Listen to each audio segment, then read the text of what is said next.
नमस्कार, न्यूज 18 पंजाब हरियाणा हिमाचल देख रहे हैं आप। मैं हूं अमृत वर्दी। बुलेटिन की शुरुआत करते हैं बड़ी खबर के साथ। तो एक और किसानों का आंदोलन जारी है, तो दूसरी ओर इस आंदोलन में शामिल लोगों पर अब एनआईए की कार्रवाई देखने को मिल रही है। एनआईए ने दीप सिद्धू के समेत और कई किसान आंदोलन में शामिल लोगों पर कार्रवाई की है, मामला दर्ज किया है। तो एनआईए के सामने पेश नहीं होंगे दीप सिद्धू। जी हां, दीप सिद्धू ने न्यूज 18 पर बताया कि वो किसान संगठनों के साथ सलाह कर ही कोई फैसला लेंगे। और एनआईए की कार्रवाई पर दीप सिद्धू ने सवाल भी उठाए हैं। नोटिस को लेकर न्यूज 18 पर दीप सिद्धू ने कहा कि किसानों से बातचीत के बाद ही कोई आखिरी फैसला वो लेंगे। और आज नोटिस जल्दबाजी में जो मिला है, जल्दबाजी में ये पूछताछ क्यों है, ये सवाल भी उन्होंने किया है। आपको बता दें, पिछले कई दिनों से आंदोलन पर डटे हुए हैं दीप सिद्धू। और दीप सिद्धू को नोटिस जब मिला तो उन्होंने कहा ये जल्दबाजी में पूछताछ हो रही है, इसके पीछे क्या वजह है ये उन्हें समझ में नहीं आ रहा। तो दीप सिद्धू ने सीधे तौर पर इनकार कर दिया है कि वो शामिल नहीं होंगे। आपको बता दें कि पंजाबी कलाकार है दीप सिद्धू और लगातार पिछले काफी समय से किसान आंदोलन के साथ जुड़े हुए हैं।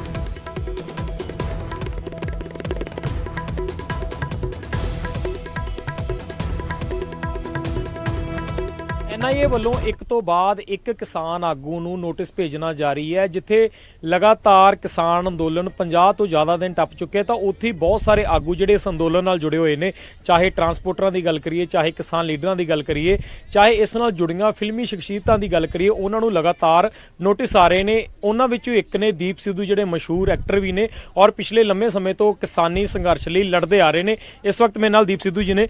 ਦੀਪ ਜੀ, ਤੁਹਾਡੇ ਬ੍ਰਦਰ ਨੂੰ ਵੀ ਇੱਕ ਨੋਟਿਸ ਆਉਂਦਾ, ਤੁਹਾਨੂੰ ਵੀ ਇੱਕ ਨੋਟਿਸ ਆਉਂਦਾ। ਪਿਛਲੇ ਲੰਮੇ ਸਮੇਂ ਤੋਂ ਤੁਸੀਂ ਸ਼ੰਭੂ ਬਾਰਡਰ ਤੇ ਮੋਰਚੇ ਲਾਏ ਹੋਏ ਸੀਗੇ, ਲਗਾਤਾਰ ਤੁਸੀਂ ਕਿਸਾਨੀ ਅੰਦੋਲਨ ਦੀ ਸਪੋਰਟ ਕਰ ਰਹੇ ਸੀ। ਕਿਸ ਤਰ੍ਹਾਂ ਦੇਖਦੇ ਹੋ ਇਹਨਾਂ ਨੋਟਿਸਾਂ ਨੂੰ, ਜਦੋਂ ਇੱਕ ਤੋਂ ਬਾਅਦ ਇੱਕ ਕਿਸਾਨ ਆਗੂ ਨੂੰ ਨੋਟਿਸ ਜਾਰੀ ਹੋ ਰਹੇ ਨੇ? ਪੋਲੀਟੀਕਲੀ ਮੋਟੀਵੇਟਡ ਆ ਬਾਈ ਜੀ। ਸੋ ਜਿਹੜਾ ਸਿਸਟਮ ਕ੍ਰੀਏਟ ਹੋਇਆ ਜਾਂ ਉਹਦੇ ਇੰਸਟੀਟਿਊਟਸ ਕ੍ਰੀਏਟ ਹੋਏ, ਏਜੰਸੀਜ਼ ਕ੍ਰੀਏਟ ਹੋਈਆਂ ਉਹਨੂੰ ਆਪਦੇ ਫਾਇਦੇ ਲਈ ਵਰਤ ਰਹੇ ਆ ਬਸ।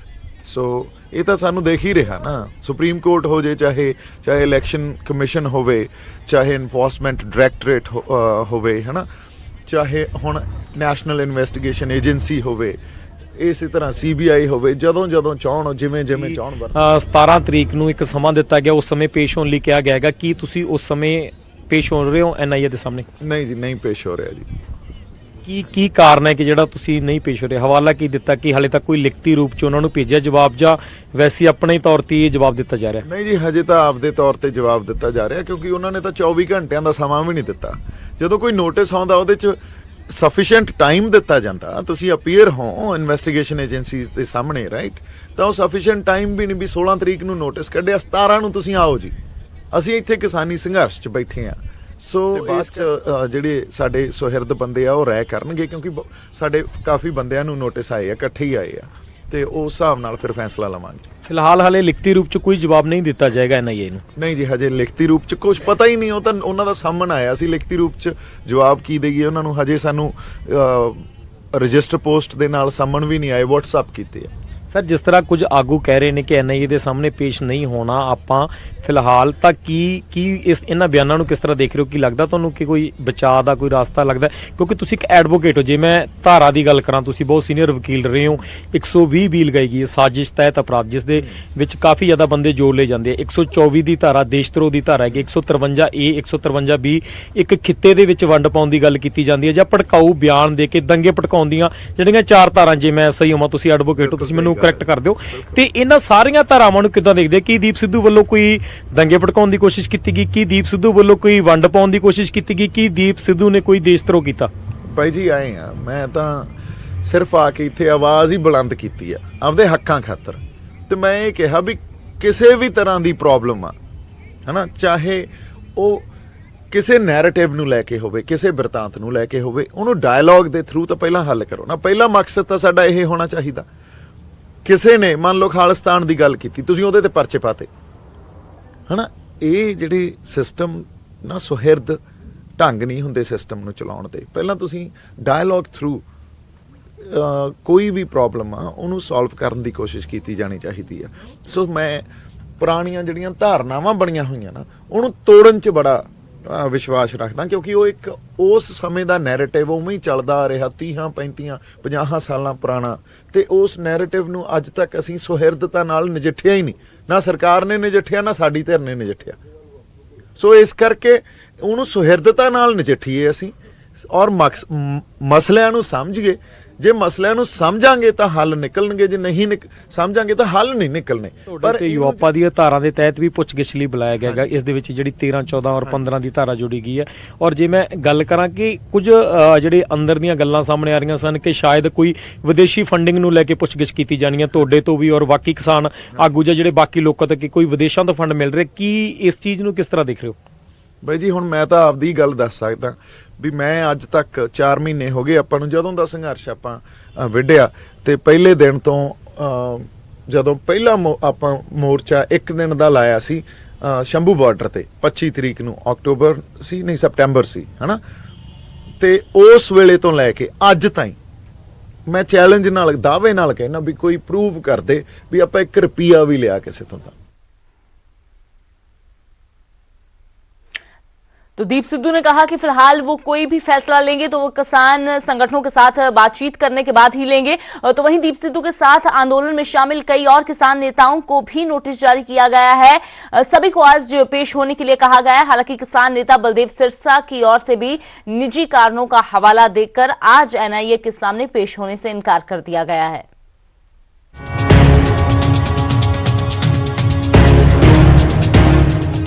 तीन कृषि कानूनों के खिलाफ किसान और सरकार आमने सामने है, लेकिन अभी मामले का हल निकलता नजर नहीं आ रहा। न किसान पीछे हटने को तैयार हैं और न ही सरकार झुकने को। उधर किसान आंदोलन में शामिल किसान नेता बलदेव सिरसा को एनआईए ने नोटिस दिया है। एनआईए ने सिरसा के खिलाफ कई धाराओं के तहत मामला दर्ज कर सिरसा को 17 जनवरी को पेश होने के लिए कहा गया था, लेकिन उन्होंने निजी कारणों की वजह से एनआईए के सामने 7 फरवरी तक पेश न होने की बात कही है। मीडिया से मुखातिब होते हुए उन्होंने एनआईए की तरफ से नोटिस दिए जाने के कारण भी बताए। ये समझदा है कि मैनू इस करके निशाना बनाया गया कि ये आदमी जिहड़ा है वो साडे खिलाफ बहुत ज़्यादा पर्दे पा साडे कर रहा है। सरकार दियां जो पॉलिसियां ने उन्हां नूं लोकां दे सामने उजागर कर रहा है, जिस करके मेरे खिलाफ जिहड़ा ये एनआईए ने जिहड़ा वो नोटिस मैनू जिहड़ा जारी किया, यही चक्कर। बता दें कि बलदेव सिरसा सिंघू बॉर्डर पर किसान आंदोलन को मजबूती दे रहे हैं। किसानों के हक में सरकार के खिलाफ आंदोलन कर रहे हैं। उनके ऊपर अब एनआईए ने शिकंजा कस दिया है। हालांकि वो इस कार्रवाई को साजिश बता रहे हैं और उनका आरोप है कि किसान आंदोलन के कारण उनके खिलाफ ये एक्शन लिया जा रहा है। अमृतसर से राजीव शर्मा, दिल्ली से शंकर आनंद, न्यूज 18।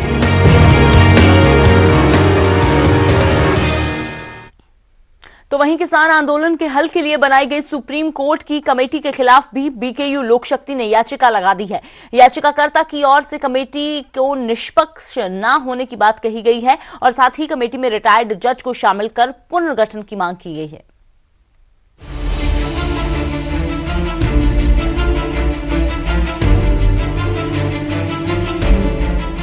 सुप्रीम कोर्ट ने कृषि कानूनों पर विचार करने के लिए कमेटी बनाई है, जिसे किसान जत्थेबंदियों ने पहले ही नकार दिया है और अब इस कमेटी के खिलाफ भारतीय किसान यूनियन लोक शक्ति ने सुप्रीम कोर्ट में पिटीशन दाखिल कर इस कमेटी पर सरकार हिमायती होने के आरोप लगाए हैं और नई कमेटी बनाने की मांग की है। पिटीशन में नई कमेटी में सेवानिवृत्त जज को शामिल करने की भी मांग की गई है। इस स्थिति में हमने माननीय सर्वोच्च न्यायालय से ये आशय की है, मांग की है कि बिना राजनीतिक दल, कोई राजनीतिक दल ना हो, निष्पक्ष हो, बिल्कुल पूरी तरह से इम्पार्शल हो, न्यूट्रल हो, ऐसे सम्मानित व्यक्तियों को जिनमें माननीय सर्वोच्च न्यायालय के पूर्व न्यायाधीश हो सकते हैं, इस तरह से एक ऐसी कमेटी बनाई जाए जो सच्चाई में समाधान कर सके।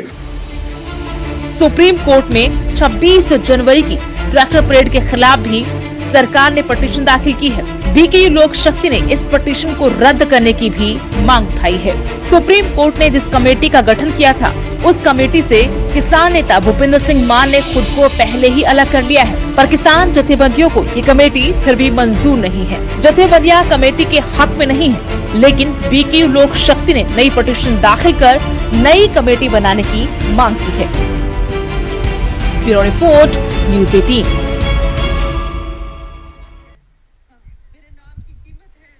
तो आखिरकार वो घड़ी आ ही गई जिसका सबको लंबे वक्त से इंतजार था। देश भर में कोरोना के खिलाफ टीकाकरण अभियान का आगाज हो गया है। हरियाणा, हिमाचल में भी वैक्सीनेशन की शुरुआत हुई। इस खास रिपोर्ट में देखिए किसको लगी पहली वैक्सीन।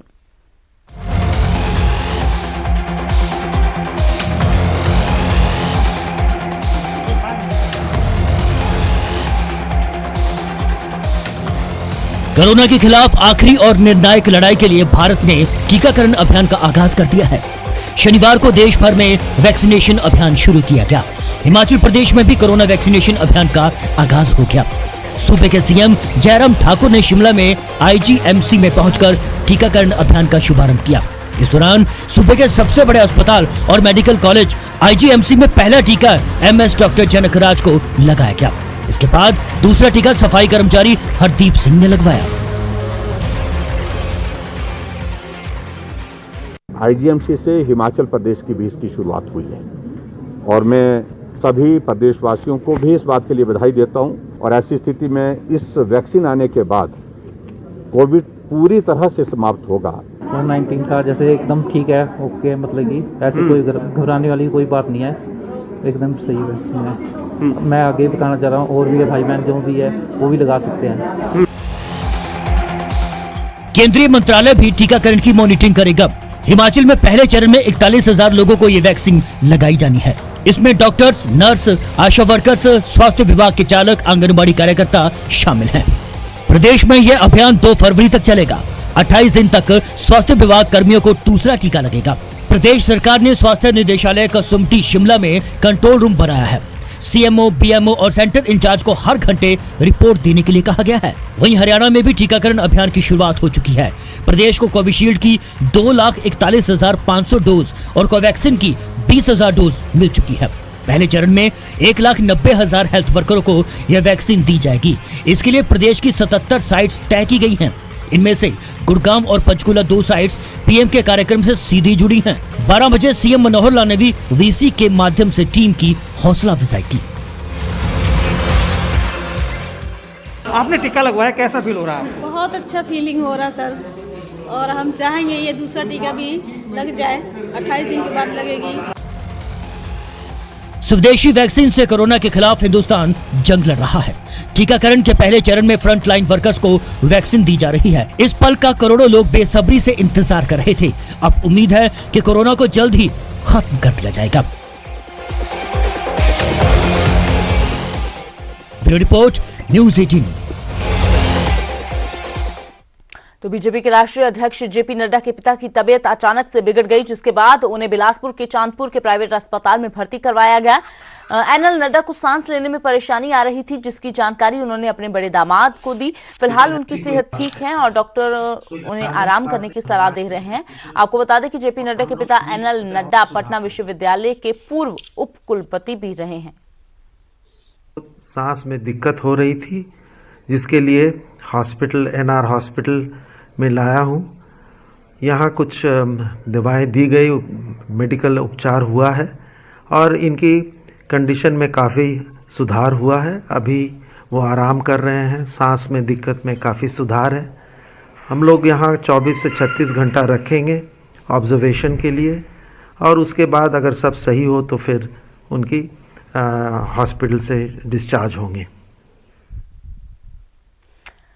तो बात करते हैं हिमाचल के पंचायती चुनाव की, जिसमें देश के पहले वोटर 103 साल के मास्टर श्याम सरन नेगी आज दोपहर 12 बजे पंचायती चुनाव में वोट डालेंगे। किन्नौर के कल्पा पोलिंग बूथ पर जिला प्रशासन रेड कारपेट बिछाकर उनका स्वागत करेगी। साथ ही मास्टर श्याम सरन नेगी को सम्मानित भी किया जाएगा। उनके घर से पोलिंग बूथ तक उन्हें लेने की पूरी तैयारी कर ली गई है। तो 103 साल के हैं श्याम सरन नेगी और अपने वोट के हक का इस्तेमाल करेंगे। उनका स्वागत किया जाएगा। वहां पर उनका जो मतदान केंद्र है वहां पर रेड कारपेट वेलकम की व्यवस्था की गई है और उन्हें सम्मानित किया जाएगा और एक संदेश जो है वो दिए जाने का प्रयास किया जाएगा कि लोकतांत्रिक व्यवस्था में मताधिकार जो हमारी सबसे महत्वपूर्ण शक्ति है, उसका प्रयोग प्रत्येक एलिजिबल वोटर को जो है वो हमेशा करना चाहिए। और अब बात करते हैं मौसम के मिजाज की। आधा जनवरी का महीना बीत चुका है, लेकिन ठंड का कहर अभी भी जारी है। मैदानी इलाकों में सबसे ज्यादा परेशानी गाड़ी चालकों को उठानी पड़ रही है और इसकी वजह है कोहरा। आसमान में छाई सफेद कोहरे की चादर सड़कों पर विजिबिलिटी ना के बराबर कर देती है। वहीं पहाड़ों की बात करें तो यहाँ का मौसम सुहावना है। हालांकि बर्फबारी की वजह से ठंड तो पूरे चरम पर है, लेकिन कम से कम मौसम साफ होने के कारण दिन में लोगों को राहत तो मिलती है। लेकिन अगर बात की जाए मैदानी इलाकों की, मैदानी इलाकों में हालात किस तरह के हैं तस्वीरों में आपको दिखाने की कोशिश कर रहे हैं।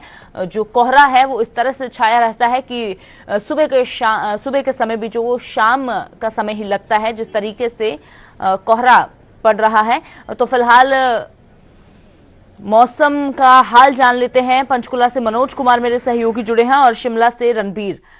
मनोज, तो हालात मैदानी इलाकों के फिलहाल इस तरह के हो चुके हैं कि कह सकते हैं कि पहाड़ों से ज्यादा ठंड यहां पर देखने को मिल रही है, क्योंकि मौसम यहां पर साफ होने का नाम नहीं ले रहा, कोहरा यहां पर इतना पड़ रहा है।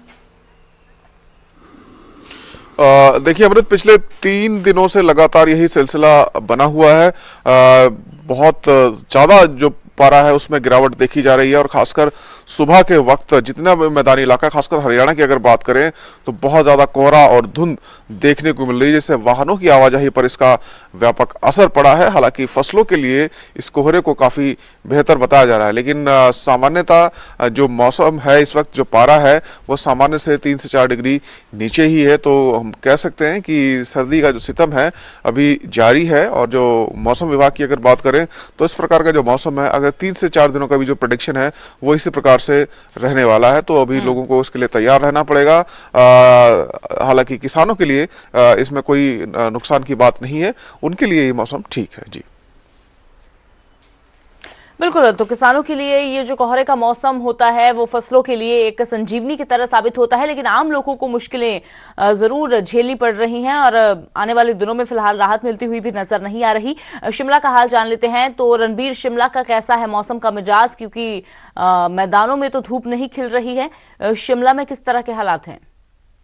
देखिए, सीधी तस्वीरें आपको दिखाना चाहेंगे, दर्शकों के साथ साझा करते हैं कि कैसी तस्वीरें यहाँ से निकल कर आ रही है। मौसम बेहद सुहावना है। अभी जो है सूर्योदय हुआ है और जो शेडी इलाके हैं वहाँ पर जो है जो सूरज की किरणें वो नहीं पहुँच पाई। जितना ऊंचाई पर आप जाएंगे वहाँ आपको जो है कोहरा हल्का नजर आएगा, धुंध नजर आएगी, लेकिन नीचे जो है मौसम नीचे जो है कोई धुंध नहीं है, विजिबिलिटी बिल्कुल क्लियर है।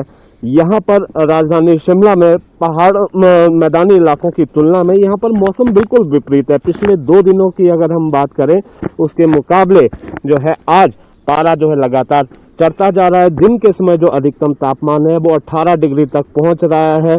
रात के समय जो है ये पारा गिर जाता है, 7 डिग्री तक रहता है।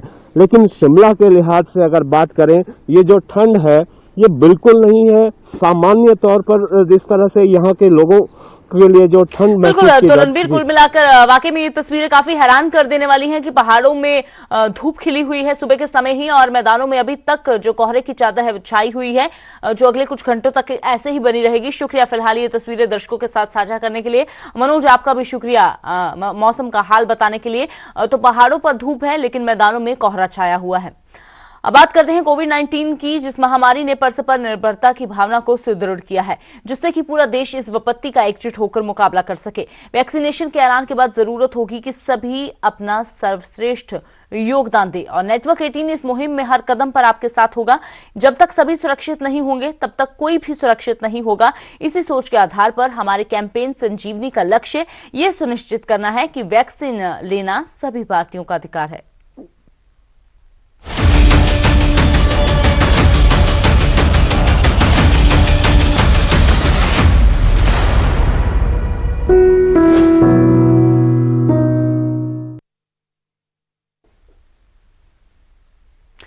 तो हमने आपको हमारे खास कार्यक्रम बायजूस यंग जीनियस में मिलवाया बायजू के यंग जीनियस लीडियन से। आइए दिखाते हैं हमारे कार्यक्रम में आने के बाद कैसा रहा उनका अनुभव।